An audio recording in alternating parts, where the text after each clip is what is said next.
अस्सलाम वालेकुम students, I am your English teacher Mubashar Mughal. Students, आज हम एक नए इंपॉर्टेंट लेक्चर के साथ जो हैं हाज़िर हैं।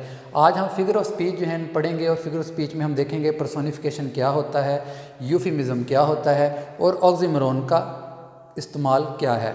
तो सारा कुछ जो है वो आज के लेक्चर में ही स्टार्ट करते हैं। तो स्टूडेंट्स, सबसे पहले मैंने इन तीनों फिगर ऑफ स्पीच की जो है ना डेफिनेशन लिखी हुई है। सबसे पहले पर्सोनिफिकेशन है, यूफिमिज़म है, ऑक्सीमोरन है। तो सबसे पहले पर्सोनिफिकेशन पे आते हैं। पर्सोनिफिकेशन क्या है जी? When non living things are regarded as living things they are said to be personified. जब हम लिविंग थिंग्स की क्वालिटीज़ को नॉन लिविंग थिंग्स में देखते हैं, when we put the qualities of living things into non living things, जब हम living things की खसूसियात को नॉन लिविंग थिंग्स में ऑब्जर्व करते हैं, उसको हम पर्सोनिफाई करना कहते हैं। इसको एक एग्जाम्पल से अंडरस्टैंड करते हैं। सबसे पहले मैं यहाँ पे एग्जाम्पल नंबर 1 जो है ना लिखता हूँ। The flowers were dancing. The flowers were dancing. जो फूल थे वो रक्स कर रहे थे। जो फूल थे रक्स कर रहे थे। और स्टूडेंट, जो रक्स करना है वो तो बेसिकली लिविंग थिंग्स की क्वालिटी है, लिविंग थिंग्स की प्रॉपर्टी है। तो जबकि मैंने फ्लावर्स के लिए डांसिंग का वर्ड जो है मैंने यूज़ किया, सो यहाँ पे हमने जो है पर्सोनिफिकेशन जो है टर्म जो है यूज़ की। सेकंड पे आते हैं। द नाइट मेल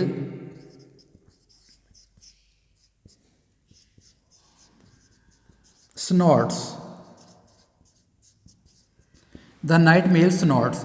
जो डार्क गाड़ी है, नाइट मेल कहते हैं डार्क गाड़ी जो डार्क लेके आती है। The night mail snorts. Snorts का लफ्ज़ी मतलब होता है खराटे लेना, चीखना, चंगाड़ना। तो डेफिनेटली ये दोनों प्रॉपर्टीज़ जो हैं लिविंग थिंग्स से रिलेटेड हैं। तो मैंने यहाँ पे डार्क गाड़ी को स्नॉट्स जो है वर्ड लगा के पर्सोनिफाई किया है, स्नॉट्स। ठीक है। एक और example. The whole town was sleeping. The whole town was sleeping. सारा कस्बा सोया हुआ था। अब कस्बा बेसिकली नॉन लिविंग थिंग्स है, मगर मैंने स्लीपिंग का वर्ड यहाँ पे लगाया है और स्लीपिंग जो है वो डेफिनेटली लिविंग थिंग्स की प्रॉपर्टी है। तो यहाँ पे मैंने स्लीपिंग का वर्ड लगा के टाउन को जो है पर्सोनिफाई किया है। ठीक है। जैसे हम आम गुफ्तगू करते हैं भी ये अल्फाज बोलते हैं कि यार तुम किधर फिर रहे हो, सारा शहर सोया हुआ है, यानी कि आधी रात को कोई घर वापस आता है, यार किधर फिर रहे हो, सारा शहर सोया हुआ है। तो ये हम बेसिकली पर्सोनिफाई करना कहते हैं। Next, euphemism. बड़ा ज़बरदस्त जो है आपको सीखने को मिलेगा। Euphemism, a way of speaking unpleasant things in a pleasant manner. वो तरीका, ठीक है, वो तरीका जिससे हम वो तरीका जिससे हम जो है वो अल्फाज जो अगला बंदा अगर हम डायरेक्ट कहें, हो सकता है उसको गुस्सा आ जाए या उसको अच्छा ना लगे, हो सकता है उसको कोई सदमा हो, तो फिर हम इनडायरेक्टली वही अल्फाज हम कहते हैं, इसको यूफिमिज़म बोलते हैं। यहाँ पे मैं एक एग्जांपल देता हूँ। A way of speaking unpleasant things in a pleasant manner. सबसे पहले जो है एग्जांपल हम देखते हैं। एग्जांपल इसकी है अनएम्प्लॉयड। अनएम्प्लॉयड का मतलब होता है बेरोज़गार। बेरोज़गार। स्टूडेंट्स, अगर मेरे पास कोई आदमी बैठा हुआ है, ठीक है, और उसका तारुफ हम करवा रहे हैं किसी तीसरे पर्सन से, अगर हम उसको बोलते हैं कि ये जो बंदा मेरे साथ बैठा है ये अनएम्प्लॉयड है, बेरोज़गार है, डेफिनेटली ये एक अच्छा वर्ड नहीं है, ये एक नेगेटिव सेंस है और शायद आदमी को अच्छा भी नहीं लगेगा कि उसके मुंह पे उसको बेरोज़गार कहा जाए। इसके लिए हम एक फिर जो है यूफिमिज़म को यूज़ करते हुए एक अच्छा वर्ड ढूंढते हैं। वो क्या है? In between jobs. In between jobs. ठीक है। इन बिटवीन जॉब्स है मतलब यही कि बेरोज़गार है, लेकिन हम इसको थोड़ा हमने उसको शुगर कोटेड सेंस में जो है ना हमने उसको पेश किया है, यानी कि वो एक जगह जॉब कर रहा था, अब दूसरी जगह कोई जॉब ढूंढ रहा है, ट्रांजिशन पीरियड में है। ठीक है वो बेरोज़गार ही। दूसरे नंबर पे हम कह सकते हैं, यहाँ पे एक एग्जांपल मैं देता हूँ। His father has died. His father has died, उसका बाप मर चुका।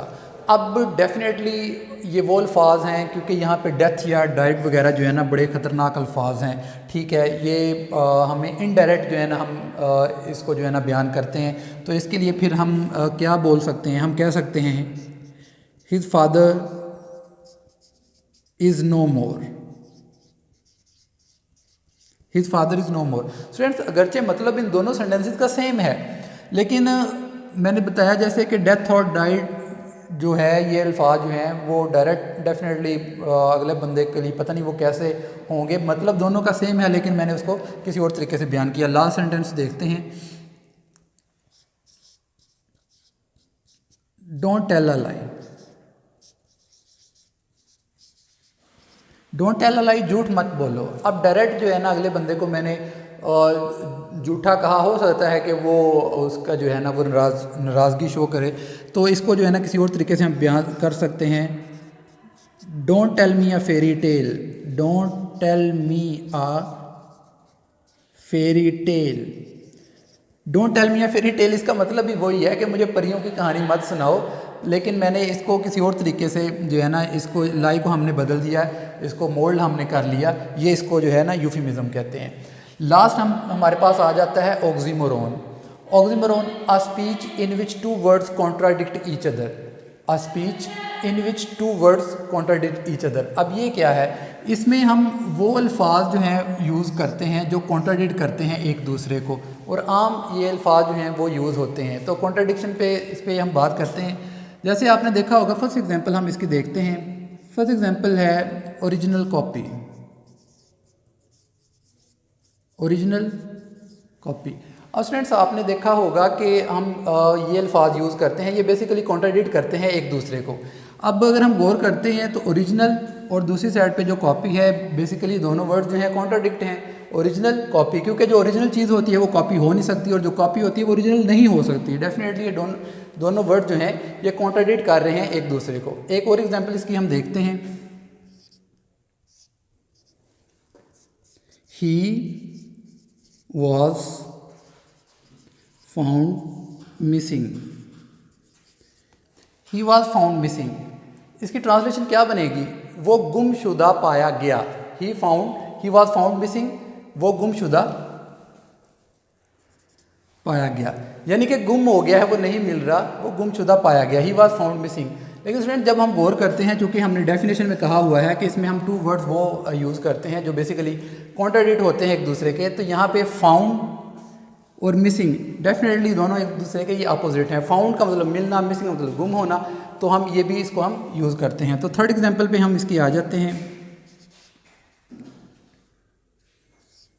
Natural acting.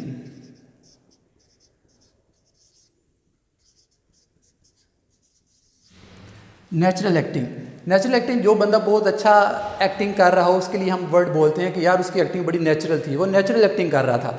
अगर हम देखते हैं तो ये भी डेफिनेशन के अकॉर्डिंग ये भी ऑक्सीमोरोन है, यानी कि कॉन्ट्राडिक्ट कर रहे हैं दोनों वर्ड। नेचुरल जो चीज़ होती है वो एक्टिंग हो नहीं सकती, और जो एक्टिंग होती है वो नेचुरल हो नहीं सकती। तो ये भी जो है दोनों वर्ड हम इसमें हमारे सामने जो है ये कॉन्ट्राडिक्शन है एक दूसरे के, तो ये हम ऑक्सीमोरोन का यूज़ करते हैं। ऑक्सीमोरोन ये मिस्टेक्स नहीं है, ये हुस्न है इंग्लिश लैंग्वेज का, ये उसमें ब्यूटीफाई करते हैं ये अल्फाज जो हम पढ़ रहे हैं फिगर ऑफ स्पीच।